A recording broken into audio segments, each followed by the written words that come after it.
Ever heard of a city so advanced, so magnificent, that it rivaled the gods? And then, poof, gone. Vanished beneath the waves. The legend of Atlantis, a story that's, well, it's captivated us for centuries. It really has. Today we're diving deep into this enduring myth, exploring its origins, where it came from, and trying to uncover what Plato was really trying to tell us with this story. We're drawing some insights from a recent episode of the Ancients podcast. Okay. With Professor Edith Hall, a scholar from Durham University. She shed some light on the historical and political backdrop that kind of shaped this whole story. Yeah, it is fascinating how a story written, thousands of years ago still has this hold on us. I know. And I think what a lot of people don't realize is that Atlantis wasn't just some random, made-up story. Right. It was actually very carefully constructed. It was.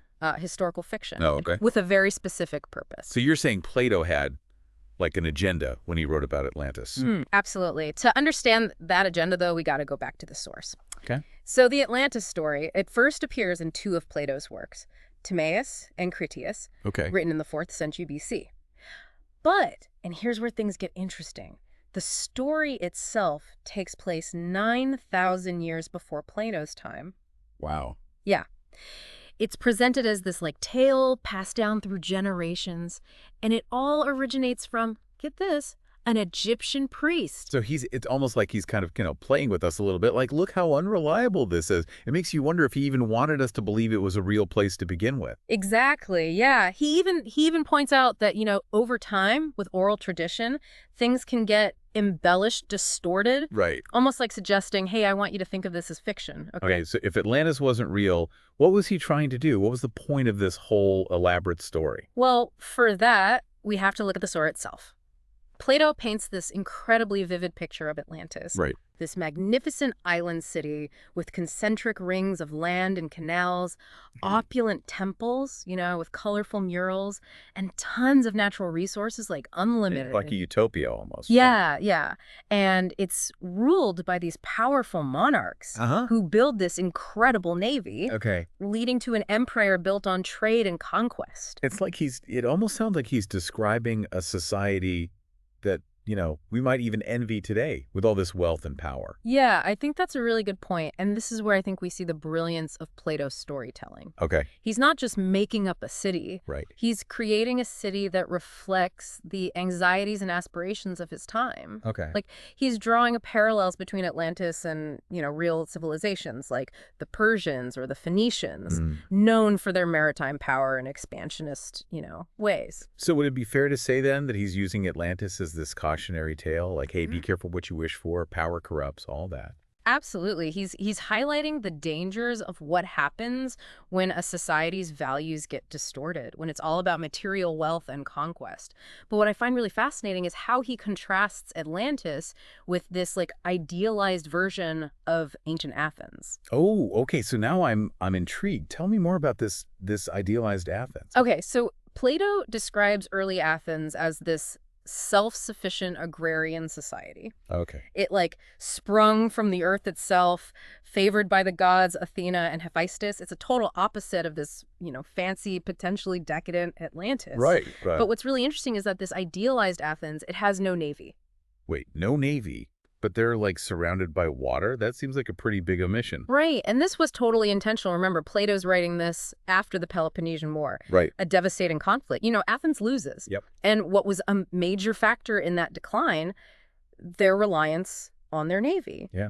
Okay. So he's basically saying, remember when we were humble farmers and not this huge naval superpower? Maybe we should, go back to that. Exactly. He saw the Athenian navy, centered in Piraeus, as this hotbed of radical democracy, this force that had, kind of chipped away at traditional values, fueled their imperial ambitions, and ultimately, led to their downfall. Right. So no navy for him meant a return to simpler, more agrarian values, rejecting the excesses of, empire. So he's using this whole fantastical story about a lost city to make a very real point about Athenian society. It's like a message in a bottle, but way more clever. Yeah, and what's even more compelling, he doesn't just criticize Athenian naval power in the abstract. Right. He, personifies it in Atlantis. Okay. He talks about how the Atlanteans, much like the Athenians, develop sea power. Okay. They become decadent. Mm-hmm. And then they use that navy to build this massive empire that threatens to,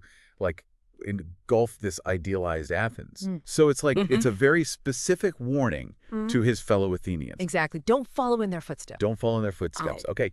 But here's what I don't get. Okay. Why choose a fictional city, like a lost city, to do this? Why not just talk directly about Athenian politics? That's a good question. So a couple of things. First, like we talked about, he was writing during this time of political turmoil in Athens. Right. So directly criticizing the city, the leaders, that could have been dangerous. Right. But if you frame your critique as fiction, You're safe. much safer, much more subtle. It's like a political cartoon. Exactly. But there's another layer. Okay. By making up a city, Plato could control the whole narrative. He could shape Atlantis into the perfect opposite of his ideal Athens. Highlighting the specific vices and dangers he was worried about. He could control all the variables. Exactly. And he's not just critiquing Athenian naval power. He's crafting this whole narrative that dramatizes the consequences of unchecked ambition, the allure of, wealth and conquest. It becomes this powerful allegory for the choices facing Athens in its own time. This is making a lot of sense. Okay, so we know he used Atlantis as like this warning, a way to criticize Athens. So. But here's what I still don't get. Okay. Why make it so fantastical? Concentric rings of land and canals, Poseidon creating a civilization. Yeah. It all seems a little much, even for ancient Greece. Well, it's a great question, and I think it goes back to, Plato's brilliance as a storyteller. Remember, he was a philosopher, yes. Right. But he was also a master of rhetoric and persuasion. Yeah. He understood the power of narrative, of imagery, to grab people's attention, to make ideas stick. So he's using a little bit of, drama. Yeah. A little flair to get his point across. Exactly. He's not just presenting these, dry arguments. Right. He's weaving this compelling story, full of vivid descriptions and dramatic tension. Right. The fantastical elements, like the city's layout, its divine origins, those are meant to grab you, Right. make the story memorable. It's like adding spice to a dish. Exactly. But there's another reason for these fantastical elements. Remember, he's contrasting Atlantis with his idealized Athens. Right. So how does he really sell the purity, the virtue of this ideal society? Okay. He makes it seem mythical itself, born from the earth, favored by the gods, untainted by the vices of, naval power. So the fantastical parts of Atlantis, they actually help heighten the contrast, Right. make the idealized Athens seem even more appealing. So it's not just entertainment, it's strategic. Exactly. It's all very intentional. Yeah, he's using myth and metaphor to elevate his critique of Athenian society to, like, a philosophical level. Okay, yeah. He's not just talking about ships and trade. He's going deeper, Right. exploring human nature, the corrupting influence of power. What does it mean to live a just and virtuous life? Right. I mean, this is why this story has resonated for so long. It's more than just, a cool story about a lost city. It's about us, Yeah. our struggles and what we want. This has been a really, really eye-opening conversation. I feel like I understand the story and Plato in a whole new way, but I'm sure there's still more to uncover. Yeah. Definitely. There is. We've covered, like, the basics, the origins, Plato's motivations, but there's so much more to unpack about how he uses this story to really critique Athenian society. Okay. I think in our next segment, we should dive into the details. Okay. Look at how he portrays the Atlanteans, their flaws, what leads to their downfall. Right. And, of course, we'll take a closer look at that idealized Athens and the qualities he admired so much. I'm ready.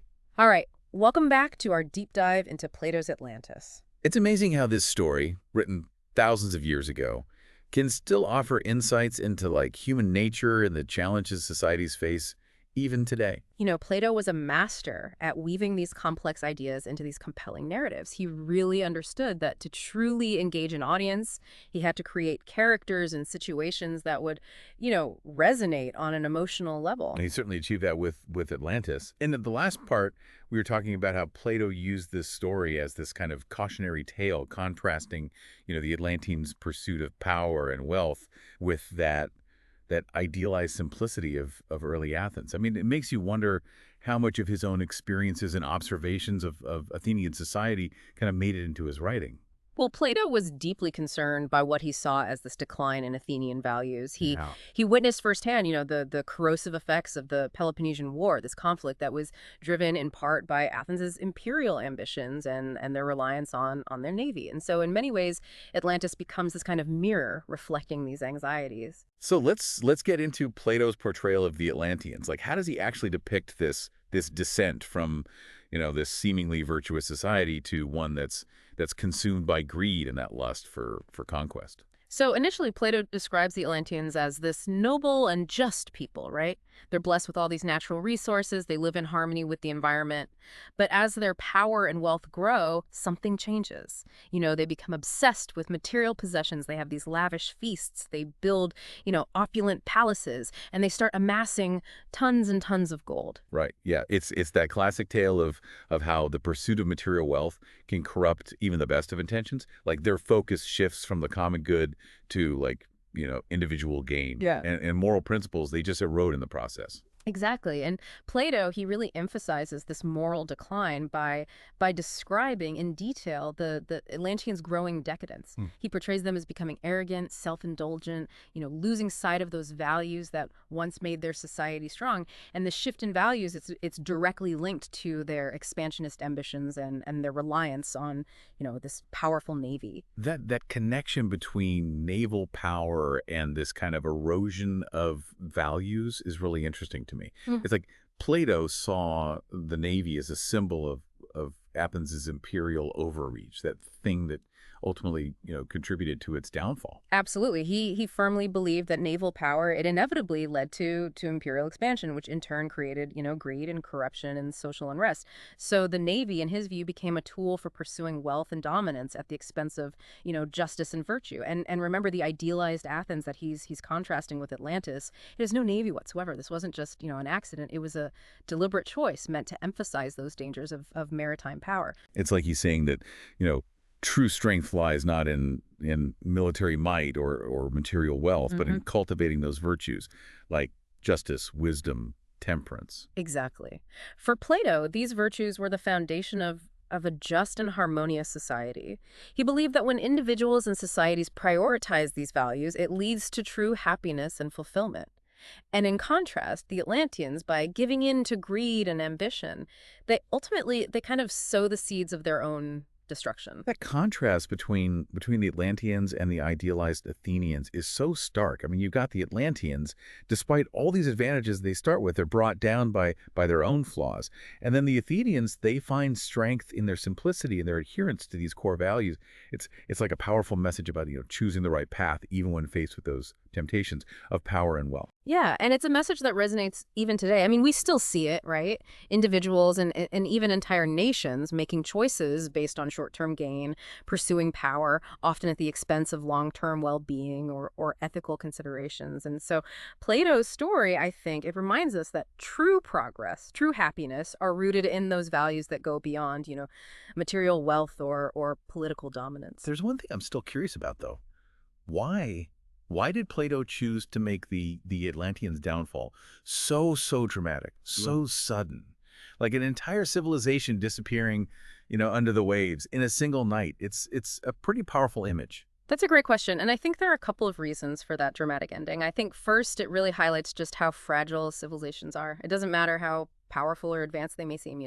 The Atlanteans, they have all this wealth and this military might, and they're ultimately powerless against the forces of nature. And I think that serves as a reminder that even the greatest empires can crumble, and often unexpectedly. It's like a pertinent reminder of the impermanence of power and how, things can change in an instant. Exactly. But I think there's another layer to that ending as well, that suddenness of Atlantis' disappearance. It really emphasizes the consequences of their actions. They're not given time to repent or change course. Their downfall is swift, it's irreversible. And I think that underscores the idea that there are limits to how far we can stray from the path of virtue before facing those consequences. It definitely adds a sense of urgency to Plato's message. Like, hey, pay attention because the choices you make today can have, some pretty serious consequences. Exactly. And finally, I think that image of Atlantis sinking beneath the waves, it resonates with those ancient flood myths that you find across so many cultures. And those stories often serve as cautionary tales about human hubris, about the dangers of exceeding our limits. And so by tapping into this archetypal imagery, Plato connects his story to this deeper well of human experience. It makes it even more powerful, even more resonant. So it's not just a story about this lost city. It's about the human condition, right? Our capacity for both greatness and self-destruction. Yeah. It's about the choices that we make, the values we prioritize, and the consequences that inevitably follow. No wonder this story has continued to fascinate and inspire for so many centuries. It's true. Plato's Atlantis, even though it's fictional, it offers these profound insights into the challenges of building just and sustainable societies. It's a story that speaks to, some of our deepest fears or aspirations, reminding us that the pursuit of true happiness and fulfillment, it lies in aligning ourselves with those timeless virtues rather than succumbing to the allure of power and material wealth. This has been such an insightful exploration of Plato's Atlantis. I mean, we've uncovered the political and philosophical messages, hidden within this seemingly simple story. Yeah. We've looked at that contrast between the Atlanteans and the idealized Athenians, and we've even considered that deeper meaning behind the city's dramatic downfall. And I think on our next segment, we should look at, the enduring legacy of Atlantis and how it continues to shape our imaginations and our understanding of the past, and, maybe even explore some of the broader implications of Plato's critique of power and his vision of a just society. I'm excited to dive into that final chapter with you. Stay tuned, everybody, for the concluding part of our deep dive into the legend of Atlantis. Welcome back to the deep dive. Yeah. It's really kind of wild how, even though we know Atlantis was made up, it still fascinates us. Yeah, it really does. And I think that speaks to the power of myth, right? Right. Plato understood that stories, even fictional ones, they can teach us these profound truths about, human nature, about the world around us. Right. And the Atlantis myth, it taps into some pretty primal fears, the allure of lost civilizations, the mysteries of the deep, this idea that something incredible is hidden just beneath the surface. Yeah. Yeah, it's like that sense of wonder we all had as kids, you know? Like anything's possible. And even though we grow up and, maybe get a little jaded. Yeah. There's still that part of us that wants to believe, that longs for that feeling of discovery, that hope that something truly amazing is still out there. Absolutely. And I think the Atlantis myth really feeds into that longing. It offers us a glimpse into this world that, could have been. Right. This civilization that, reached these heights of knowledge and sophistication that we can barely imagine. Yeah. And the fact that it was lost so suddenly, swallowed by the sea, it adds to the mystery. Makes it more alluring. Exactly. Yeah. It's like a forbidden fruit, right? Yeah. Just out of reach. And it's no wonder that it's inspired so many explorations, both real and imagined. Right. I mean, from ancient mariners charting, uncharted waters to, archaeologists today using sonar to scan the ocean floor.